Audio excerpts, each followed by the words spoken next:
El síndrome de Caifás. Hola mis hermanos, estamos en la Iglesia Bautista El Cotorro, soy el pastor Carlos Sebastián. Hoy 29 de agosto de 2021 voy a predicar este sermón que he titulado El síndrome de Caifás. Vamos a nuestra Biblia en el libro de Filipenses capítulo 1. Dice así los versículos del 27 al 30. Solamente que os comportéis como es digno del Evangelio de Cristo, para que sea que vaya a veros o que esté ausente, oiga de vosotros que estáis firmes en un mismo espíritu, combatiendo unánimes por la fe del Evangelio, y en nada intimidados por los que se oponen, que para ellos ciertamente es indicio de perdición, mas para vosotros de salvación, y esto es de Dios, porque a vosotros os es concedido a causa de Cristo, no solo que creáis en Él, sino también que padezcáis por Él, teniendo el mismo conflicto que habéis visto en mí y que ahora oís que hay en mí. Vamos a orar. Te damos gracias, Padre bueno, Padre amoroso, Padre eterno, por tu palabra que hemos leído. Pedimos que tú nos guíes tu verdad nuevamente en esta mañana dominical, y que, Padre, sobre todas las cosas, tú seas glorificado en nosotros. Ayúdanos, Dios, para que solo la verdad de tu palabra llegue a nuestros corazones a través de este sermón. En el nombre de Jesucristo. Amén. Los cristianos cubanos tenemos un conflicto. No es un conflicto de los cubanos, es un conflicto continuo. Pablo dice aquí en el versículo 30, teniendo el mismo conflicto que habéis visto en mí. También este conflicto lo tenían en la iglesia de Filipo, lo tenemos nosotros hoy. ¿Cuál es ese conflicto? ¿Cómo es que siendo creyente en Cristo padezco persecución? ¿Cómo es que siendo yo un creyente fiel al Señor, el Dios eterno, el Dios de la humanidad, el Dios que controla todo, que pone y quita reyes, el Dios que controla toda situación, que reina? ¿Cómo es posible que siendo yo un hijo de ese rey, yo padezca persecución? Hemos visto en estos días, en nuestro país, a los gobernantes de nuestro país aplaudir y ser aplaudidos por decenas de religiosos cubanos en los últimos días. Consejo de Iglesias de Cuba, después un grupo de sociedades fraternales religiosas, se han reunido con el presidente y se han dado apoyo mutuo, se han felicitado y se han aplaudido. Algunos fieles creyentes se han sentido ofendidos por la pleitesía de estos religiosos a las autoridades y han exigido, los gobernantes cubanos, que también se le dé oportunidad a las iglesias evangélicas cubanas de reunirse con el presidente. Otros piensan que no debería ocurrir. Lo cierto es que las iglesias evangélicas más grandes de Cuba no están representadas en ninguno de esos grupos religiosos que se han reunido. Pero nosotros debemos saber que la Biblia enseña una realidad.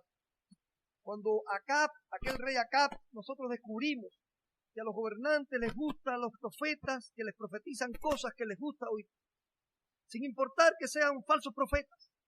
En definitiva, ellos no buscan creyentes sinceros que les digan la verdad. Son políticos, son solo políticos y buscan servidores. Como dijera aquel gran sabio, dramaturgo, novelista y periodista Luis Dumour, él dijo, la política es el arte de servirse de los hombres, haciéndoles creer que se les sirve a ellos.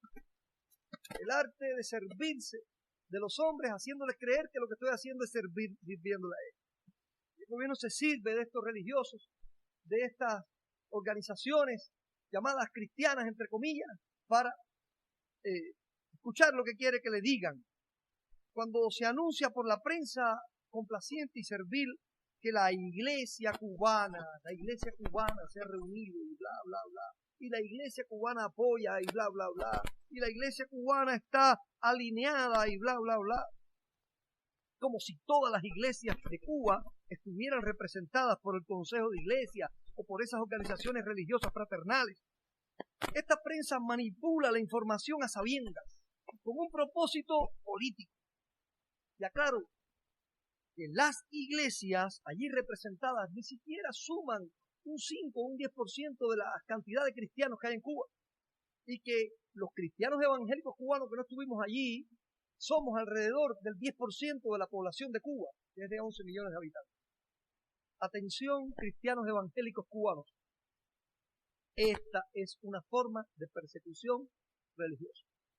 Es un conflicto como el que tenía Pablo. Un conflicto en el que nosotros somos perseguidos por nuestra fe. ¿Por qué? Porque también el ostracismo es un método de persecución. El ostracismo lo vemos y lo hemos vivido en Cuba por décadas. Es no te tengo en cuenta. No existes para mí. Te anulo, te meto dentro de una ostra. Eso se llama ostracismo. Porque no existes, no te ves. No te saco a la palestra, no te exhibo públicamente, no te doy oportunidad de mostrar algunos ejemplos de ostracismo a la iglesia en Cuba. Ningún derecho de las iglesias a los medios masivos de comunicación, a los espacios públicos, ningún derecho. Ninguna persona puede agradecer a Dios cristianamente, no ese gracias a Dios, sino la gracias a Dios cristianamente, te glorifico a Dios, de que solo Dios es importante en mi vida. Ningún cristiano puede agradecer a Dios cristianamente por la televisión o por la prensa escrita de este país. No hay cristianos fieles o templos evangélicos en ninguna película cubana, en ninguna serie televisiva, en ninguna telenovela, como si no existieran en la geografía cubana. No hay ningún cristiano fiel que es un médico que trabaja en un hospital, en una serie televisiva o en un lugar. No existe. Jamás un noticiero de la televisión o radio dará cobertura a un evento cristiano significativo. Tuvimos en Cuba los bautistas, por ejemplo, en el año 2000, la Alianza Bautista Mundial. Cuando fue en el año 95, en Argentina, el presidente de Argentina, Carlos Saúl Menem, fue a recibir al presidente de la Alianza Bautista Mundial. Cuando ocurrió en Cuba fue una nota allí, algo sencillito, bien sencillo en el noticiero, allí. Ninguna cobertura significativa al evento. Pasa un ciclón, la iglesia se vuelca a ayudar a los cubanos. Para la prensa cubana no se da por enterada. Ni un solo agradecimiento público a la labor de la iglesia. No es que lo busquemos, no lo buscamos, pero es real.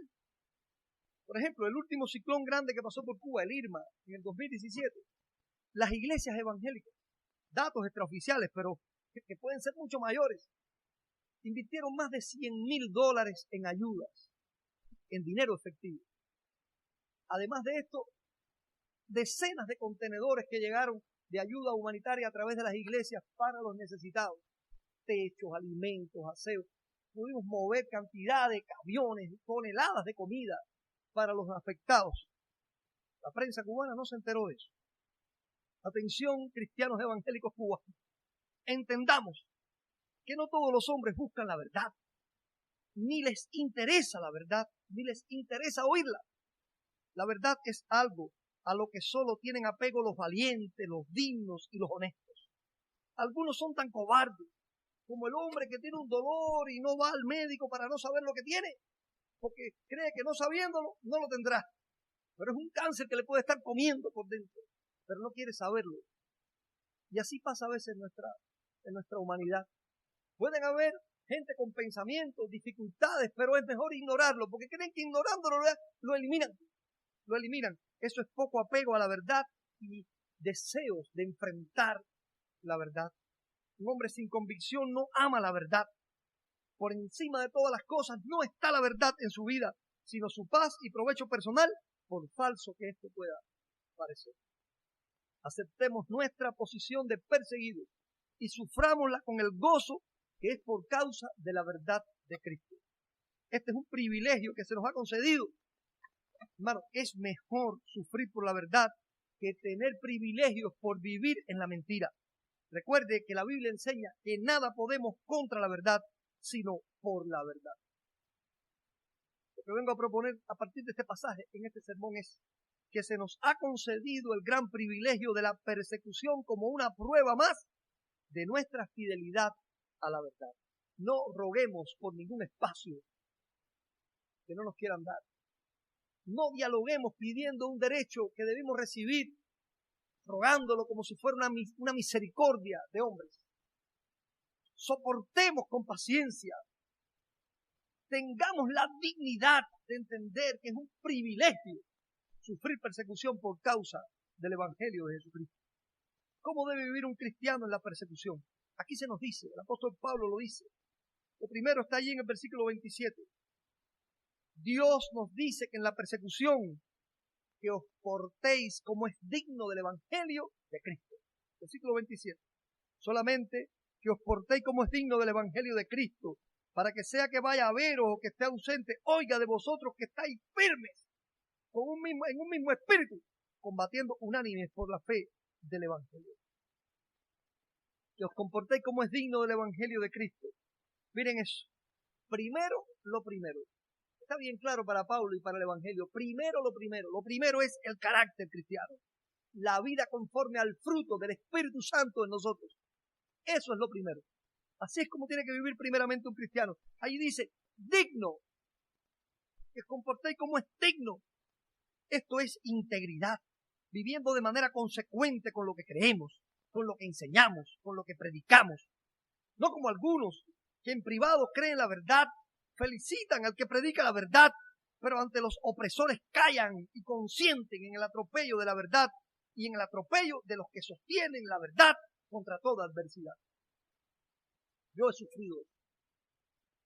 Dice también firmes en un mismo espíritu, una manera de comportarse dignamente por el Evangelio de Cristo es estar firmes en un mismo espíritu. Firmeza es lo que necesitamos nosotros. Sin firmeza no hay victoria, hermano. La Biblia dice ahí en Santiago 1:8, el hombre de doble ánimo es inconstante en todos sus caminos. El fluctuante es como una nube sin agua, dice Efesios 4:14, que es llevado por doquier de todo viento de doctrina. No hay firmeza en una nube. Ningún hombre de doble ánimo. Es como una ola del mar que viene y va. Hay que estar firmes en el Evangelio de Cristo. Dice también allí, combatiendo unánimes por la fe del Evangelio. Combatiendo unánimes. Tres cosas importantes en ese versículo. Combatiendo. La misión de la iglesia es ir por todo el mundo predicando el Evangelio. Eso es continuamente combatiendo. Continuamente preparado para una batalla. Es lo que nos enseña la Biblia. Está el cristiano que predica. Se supone que en ese combate el objetivo y la lucha es por la victoria, hermano. Después dice, combatiendo unánimes, unánimes. Dios da mucha importancia a la unidad de la iglesia para la victoria de Jesucristo. Así que tenemos que estar firmes combatiendo unánimes, hermano, unidos en la fe, unidos en la fe. Y la unidad no es ignorante de la verdad, sino a causa de la verdad.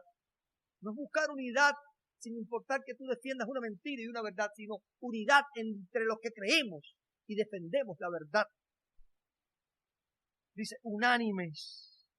No hay victoria en Jesucristo sin una iglesia unida. Dice, por la fe del Evangelio, combatiendo unánimes por la fe del Evangelio. Por la fe del Evangelio. Bueno, claramente la predicación del arrepentimiento y la fe en Jesucristo como único y suficiente Salvador. Pero también todo lo que se deriva de esa predicación es la fe del Evangelio que se les dio a ellos para ser predicada. No se les dio para ser predicado el Evangelio de si te portas bien, tú eres salvo. Como todo este Evangelio que practica este consejo de iglesia, que es un Evangelio social. Si eres buena persona, tú eres salvo. No importa si eres homosexual o eres pecador, porque tú sencillamente amas a Dios. No es el Evangelio del arrepentimiento y la fe, el verdadero Evangelio de Cristo, la ética cristiana, el carácter del creyente, su vida en la iglesia y la sociedad, su influyente persona en el mundo, su apego a la verdad, su valentía en la adversidad, su determinación a ser fiel, su entusiasmo por la victoria, su esperanza bienaventurada en la victoria final de Jesucristo, componen a partir del arrepentimiento y la fe el verdadero Evangelio de Jesucristo. Queridos hermanos, así que, dice Pablo, solamente que os comportéis como es digno del Evangelio de Cristo. Eso es un estilo de vida según su verdad, no según la apariencia, según la fe, no según el miedo, según la certeza en la prometida victoria, no según la duda en el futuro, según la fuerza de Cristo en mi interior, no según el poder de nuestros enemigos en el exterior. Cristo es nuestra esperanza de gloria. Así que, cristiano, en la persecución, solamente que os comportéis como es digno del Evangelio de Cristo. Eso es lo primero. Compórtate con un carácter y con la llenura del Espíritu que produce el fruto en ti. segundo lugar, se nos ha concedido el gran privilegio de la persecución como una prueba más de nuestra fidelidad en el Señor. Sí, así que Dios nos dice que en la persecución, segundo lugar, que obremos en nada intimidados por los que se oponen. Que cuando obremos no estemos en nada intimidados por los que se oponen. Dice el versículo 28. Y en nada intimidados por los que se oponen. Que para ellos ciertamente indicio de perdición, mas para vosotros de salvación, y esto de Dios. ¿Quiénes se oponen? En el contexto de este versículo, Pablo habla de falsos creyentes, contenciosos dentro de la iglesia, no solamente los de afuera. Pablo dice que había gente que por contender con él estaban predicando el evangelio por celos y demás, aunque él se gozaba en eso. El resto de la Biblia, nosotros vemos que Pablo mismo nos enseña que se sufre persecución de los de adentro de la iglesia y de los de afuera. Para ellos, los que se oponen y nos hacen padecer, dice Pablo, indicio de perdición. O sea, su manera de oponerse no refleja a un creyente salvos, sino que refleja indicios de ser candidatos a la perdición. Para ellos, esto es perdición. Para nosotros, indicio de salvación. Los que somos salvos. La salvación del día y de la redención final. Cuando nosotros estemos en la misma presencia de Dios. No salvación del acontecimiento presente. Pablo está preso y no cree que la salvación que está hablando de él es que va a salir de la prisión, sino que tiene la salvación eterna. El comentarista William MacDonald dice de este pasaje, aquí salvación se emplea probablemente en un sentido futuro, refiriéndose a la final liberación del santo de sus pruebas y a la redención. Dice la Biblia aquí, nada intimidado por los que se oponen. Si tus miedos te controlan, nada de ti será valioso o importante. ¿Cuáles frutos cosechan los cobardes? Dímelo. ¿Cuáles? Siempre habrá intimidadores para los cristianos, pero Jesús dice, y no temáis a los que matan el cuerpo, mas el alma no la pueden matar, temed más bien a aquel que puede destruir el alma y el cuerpo en el infierno. A ese hay que temer. Los que se oponen siempre usarán la intimidación como un arma contra ti. Déjeme decirle aquí. Esas personas muestran de esa manera que ellos son cobardes. Pues los cobardes saben el poder del miedo sobre ellos y creen que tendrá el mismo resultado si se lo aplican a otros. Así que ningún hombre valiente usa la intimidación con otro hombre. Un hombre valiente se enfrentará a lo que sea, pero no usará como un recurso intimidar. Solo los cobardes intimidan a otros. Tu accionar dentro del Evangelio y a favor del Evangelio tiene que tener un ingrediente, hermano, que la Biblia exige para todo cristiano. Valentía.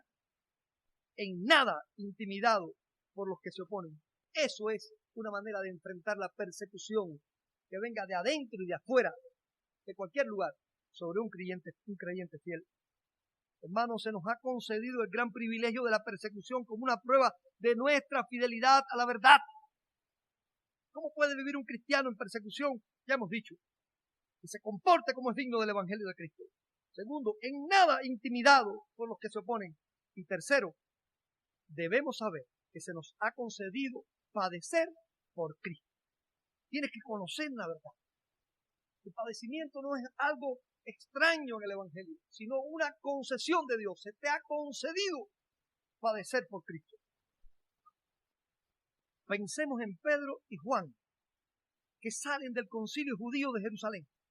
Allí fueron azotados, fueron amenazados, pero la Biblia dice allí en Hechos 4 que salieron de allí gozosos de haber sido tenidos por dignos de padecer afrenta por causa del nombre de Cristo. ¿Qué son estos hombres? ¿Masoquistas? No, no lo son. No lo son. Se dan cuenta de una gran realidad. Si les molesta la verdad que anunciamos, como les molestó la verdad de Cristo, entonces esto es una prueba más de que estamos en la verdad de Cristo. Si lo que yo anuncio es la verdad de Cristo, por la que Cristo padeció, entonces yo voy a padecer por ella. Porque el Señor me lo dijo. Si con el árbol verde hacen esto, ¿qué no harán con el árbol seco? El Señor le dijo, cuando ustedes sufran persecución, recuerde que a mí, yo lo padecí primero. Si Cristo por predicar la verdad fue perseguido, si yo predico la verdad de Cristo, seré perseguido. Lo molesto para los enemigos no ha sido hallar en nosotros impiedad. Lo molesto para ellos no es que vieron nuestra vida cargada de pecado o falsedad. No. Lo molesto para ellos es hallar en nosotros fidelidad a Cristo, a Dios y no a sus personas o estructuras de dominio. No se nos juzga por una actitud cuestionable, por cobardía o por deshonor.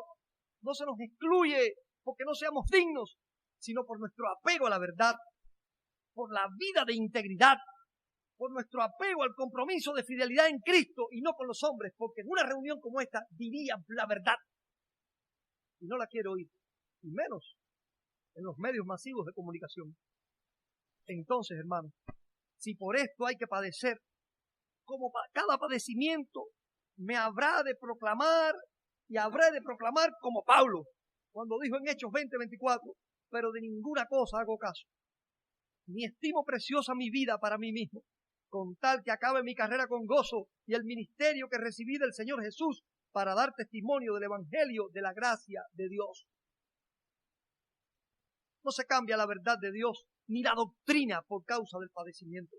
Los que esto hacen muestran que no son de Cristo, hermano, sino que se han lanzado por lucro y, como enseña Judas 12, son árboles otoñales, sin fruto, 2 veces muertos y desarraigados, fieras ondas del mar que espuman su propia vergüenza, estrellas errantes para las cuales está reservada eternamente la oscuridad de las tinieblas. Porque a los que son de Cristo saben que no se les ha concedido solamente creer, sino también padecer. Porque a vosotros os es concedido a causa de Cristo no solamente que creáis en Él, sino también que padezcáis por Él. Concluyo, hermano. Se nos ha concedido el gran privilegio de la persecución como una prueba más de nuestra fidelidad a la verdad. ¿Cómo debe vivir un cristiano en la persecución? Dios nos dice que en la persecución que os comportéis como es digno del Evangelio de Cristo, que obremos en nada intimidados por los que se oponen y que debemos saber que se nos ha concedido el privilegio de padecer por Cristo.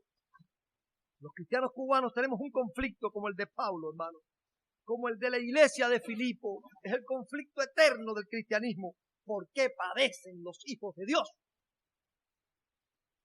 Tenemos el conflicto que Pablo tuvo allí mismo, en aquel lugar en Filipo. Que habéis visto en mí, dice Pablo, que habéis visto en mí. Él lo dice en el versículo 30, también el mismo conflicto que habéis visto en mí, teniendo ustedes el mismo conflicto que habéis visto en mí, lo vieron en él, cuando ellos fueron apaleados y encarcelados en la cárcel de Filipo. Pero Dios nos dice que quiere que se oiga de vosotros, que se oiga de vosotros, versículo 27, que se oiga de vosotros, que ese es un testimonio público. Cosas buenas que dan testimonio público de nuestro Salvador Jesucristo. No te preocupes por ser perseguido, como si Cristo te estuviera abandonando. Preocúpate cuando el impío te aplaude y te da privilegios. Preocúpate entonces. Preocúpate cuando te venza el agradar al mundo y no el agradar a Dios. Preocúpate cuando le caes bien a todos, porque ni Cristo pudo lograr eso. Para eso tú tienes que ser fluctuante en tus pensamientos. Ser un camaleón, en cada lugar un color diferente. Pero cuando eres de una sola pieza, de convicciones y con integridad, no a todo el mundo le caerás bien. No. José era un hombre íntegro, pero la esposa de Potifar lo acusó. Daniel era un hombre íntegro, pero los sátrapas lo acusaron. El criterio firme de Cristo es uno solo desde la fundación del mundo. No cambiará. ¿Saben por qué? Porque en Él hay verdad absoluta. Y la Biblia enseña que Dios es inmutable. Dios es inmutable, no cambia. Ese firme concepto de la moral, de la verdad, de la realidad, eso chocará. Siempre chocará con los millones de criterios satánicos fluctuantes según la situación con la que vive el mundo, con los conceptos de verdad relativa que se predica continuamente a nuestro alrededor en el mundo de hoy. Ten en cuenta también que el enemigo de nuestras almas es astuto. Logra perseguirte sin que te des cuenta. Logra tenerte amarrado a muchos que proclaman tu libertad. pero que realmente no la tienes. Y es que la persecución no siempre ha sido frontal, hermano. Especialmente en las condiciones actuales del mundo. Socialmente, por ejemplo, en la antigüedad, especialmente antes de la Revolución Francesa, cuando las personas descubrieron que podían cambiar la vida de una nación. Antes que eso sucediera, los gobernantes, que eran monarcas absolutos, no les importaba el criterio del pueblo. La persecución era frontal, contra todo pensamiento no alineado al rey. En la Edad Media, todo criterio diferente al establecido era brutalmente aplastado sin importar el qué dirán. En la actualidad, sin embargo, con todos los medios de comunicación masiva que hay y todos los medios de comunicación informal, como las redes sociales y demás, a los gobernantes les interesa mucho el qué dirán. Porque no pueden controlar todos esos medios de comunicación. Y por muchos decretos que se inventen para controlarlos, los gobernantes tiránicos se preocupan mucho de la buena imagen. Para lograrla, no les es necesario dejar de ser iguales a los de la Edad Media, sino aparentar que no son iguales. No tienen que cambiar, sino hacer creer que cambiaron. Así que la persecución sigue siendo la misma de la Edad Media, pero las formas han cambiado. Ya no se es tan frontal. Ahora el procedimiento es más refinado. Ya no te queman los pies atados a una cadena. Ya no viene un tipo, te amarra una cadena y te pega candela en los pies. Pero te ponen a temblar tus pies con una entrevista con dudosos civiles, con un poder desconocido, pero que ese poder tiene acceso a estaciones de policía y a saber sobre tu vida. Te citan para tener una conversación coloquial, donde se preocupa por ti y por tu familia, como si fuera tu papá, pero con un procedimiento de intimidación para hacerte temblar. Y la gente sale ahí y dice, no, me trataron bien. Ya no te mandan a la hoguera para aniquilar tu cuerpo, pero sí te mandan al ostracismo para liquidar tu alma.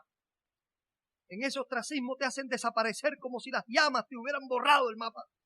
Ya no te encierran en una mazmorra para separarte físicamente de tus seres queridos y tus amigos que lloran por ti, pero te separan como un apestado usando el miedo en tus amigos, en tu familia, en tus compañeros, para que ellos, aun cuando están de acuerdo contigo, no muestren que están de acuerdo contigo, porque no pueden estar de acuerdo con tus mercenarios criterios, logrando que te vean como un villano y que les afecta tu amistad.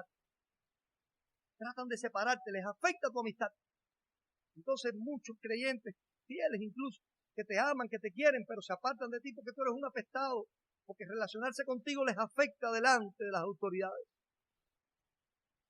Todo, hermano, es por miedo.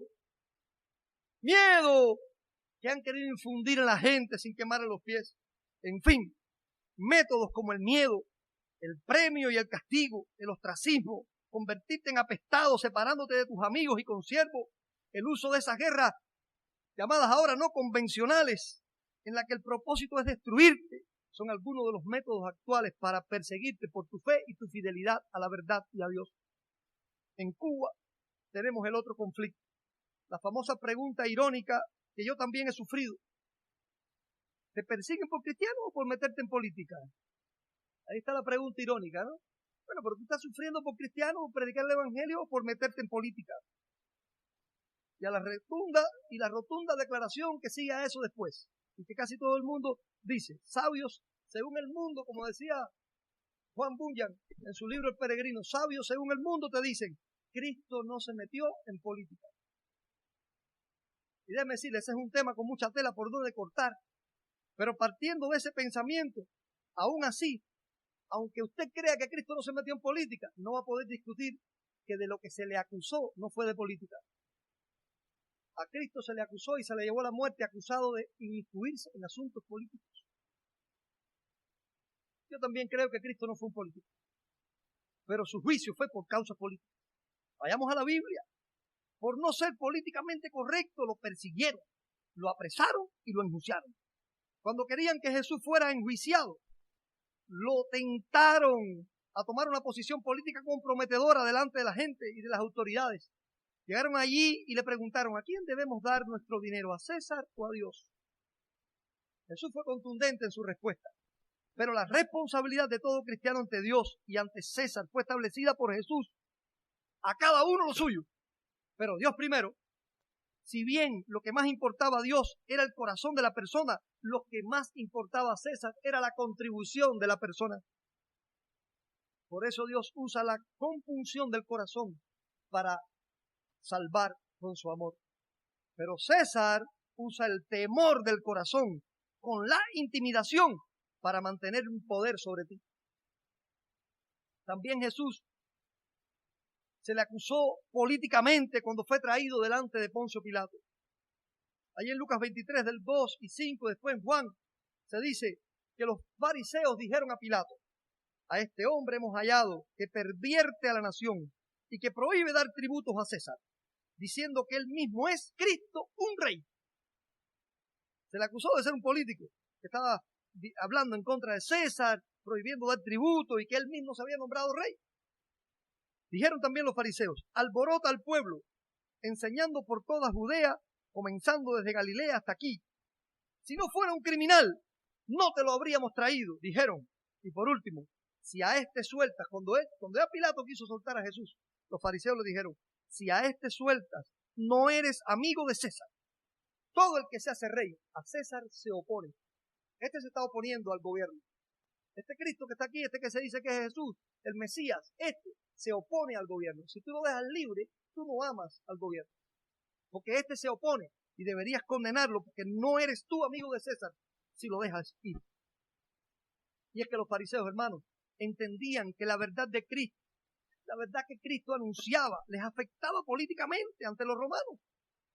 Miren, cuando Jesús resucitó en Betania, a Lázaro en Betania, cuando Jesús resucitó a Lázaro, allí en la aldea de Betania, cerca de Jerusalén, muchos fariseos creyeron que por la causa abrumadora de la evidencia tenían que aceptar a Cristo, y lo hicieron.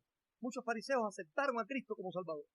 Pero otros no lo hicieron, sino que fueron e informaron a los judíos que estaban en Jerusalén. Y esos judíos, los jefes de la religión, lo vieron como un peligro para su cómodo status quo. Sí, la gente defiende mucho su status quo.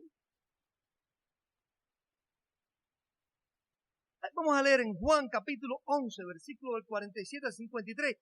Hay una reunión increíble que ocurre. Dice la Biblia que los principales sacerdotes y los fariseos se reunieron en el concilio.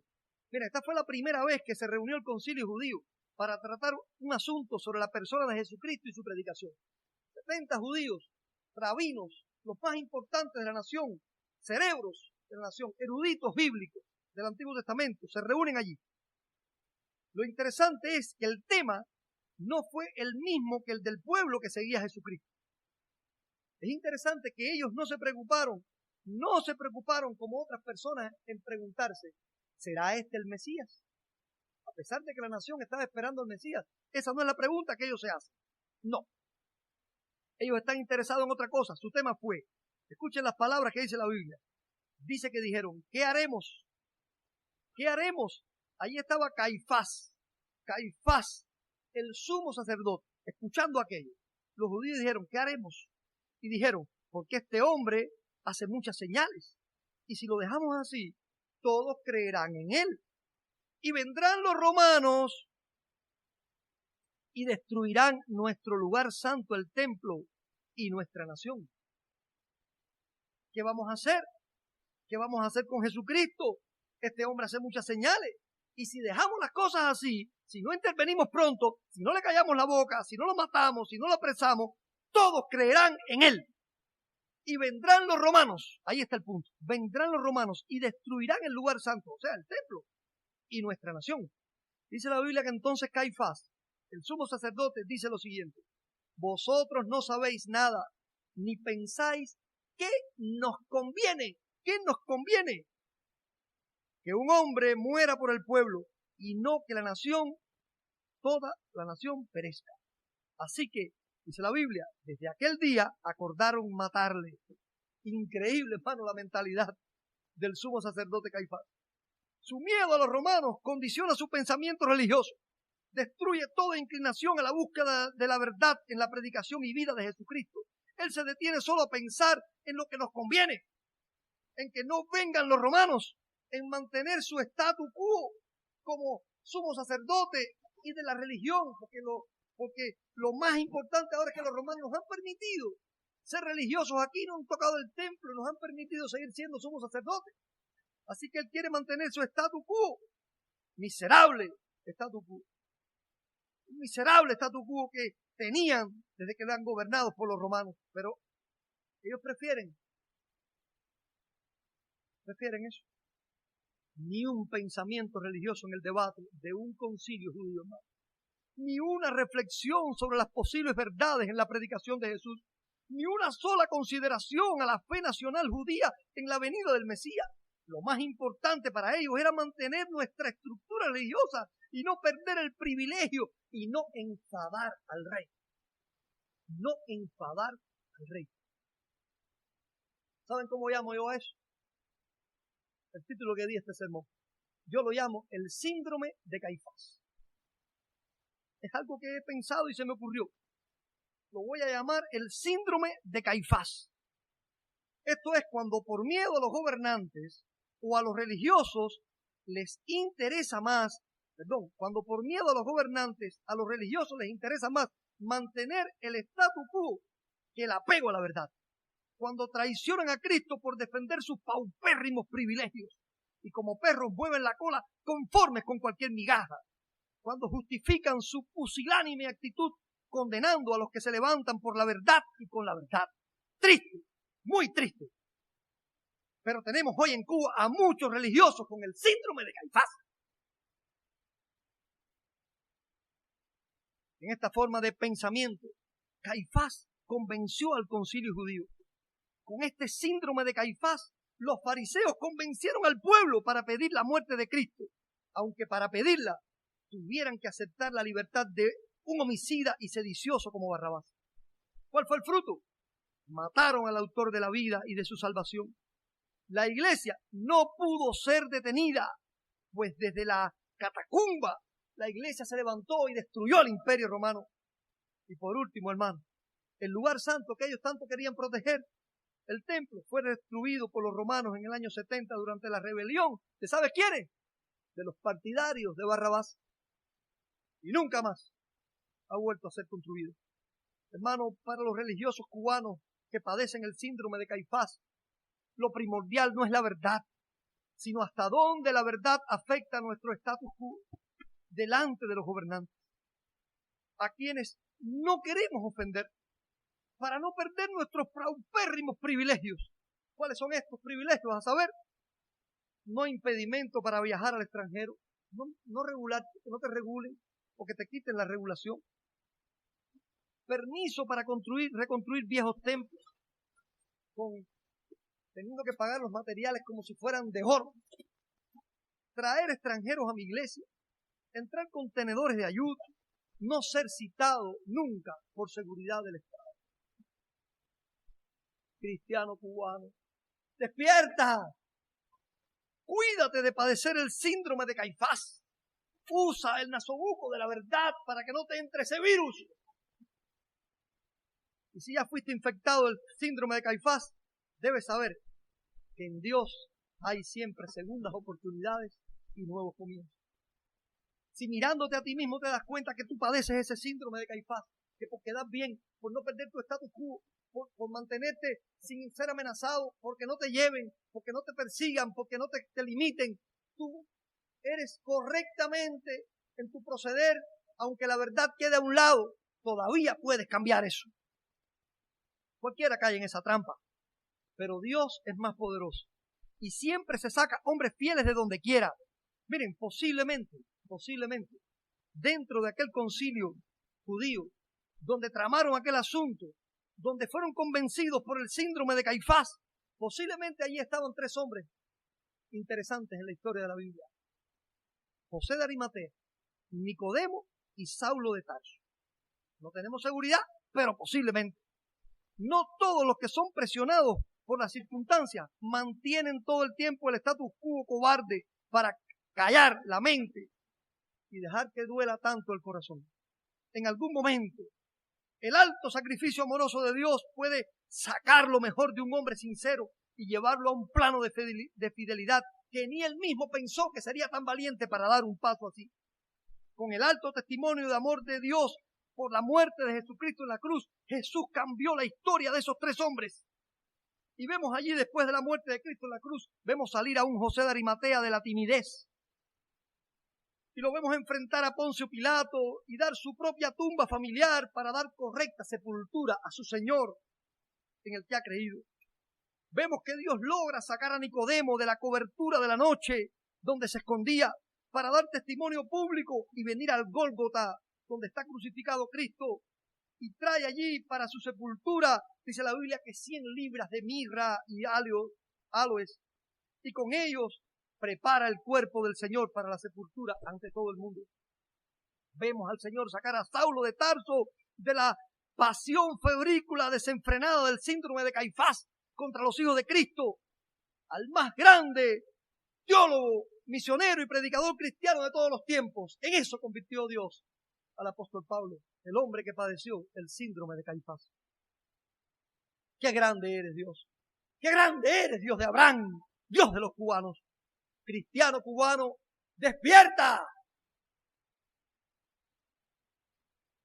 Como una prueba más de nuestra fidelidad a la verdad, entiende, se nos ha concedido el gran privilegio de la persecución. Se nos ha concedido. Líbrate de padecer el síndrome de Caifás. No te dejes contaminar por él o sale de él. En Cristo hay libertad. Como dice Santiago 4:8, acordaos de Dios y él se acercaos a Dios, y él se acercará a vosotros. Limpiad las manos y vosotros los de doble ánimo, purificad vuestros corazones. Amantes hermanos, se nos ha concedido el gran privilegio de la persecución como una prueba más de nuestra fidelidad a Dios. Así que compórtate como es digno del Evangelio de Cristo. Obra en nada intimidado por los que se oponen. Sabe hasta el final que la persecución que se te ha concedido es un privilegio ante Dios. Que Dios nos bendiga, hermano. Que Dios nos bendiga. La palabra de Dios ha sido predicada y ahora debe ser vivida por nosotros con total entereza. Con total entereza. Que el Señor les bendiga. Vamos a orar. Dios nuestro, gracias, Padre amado, por tu verdad. Ayúdanos a padecer dignamente y entender el privilegio que es padecer por tu verdad y por el nombre de Cristo. En el nombre de Jesucristo oramos. Amén. Dios les bendiga, mis amados hermanos.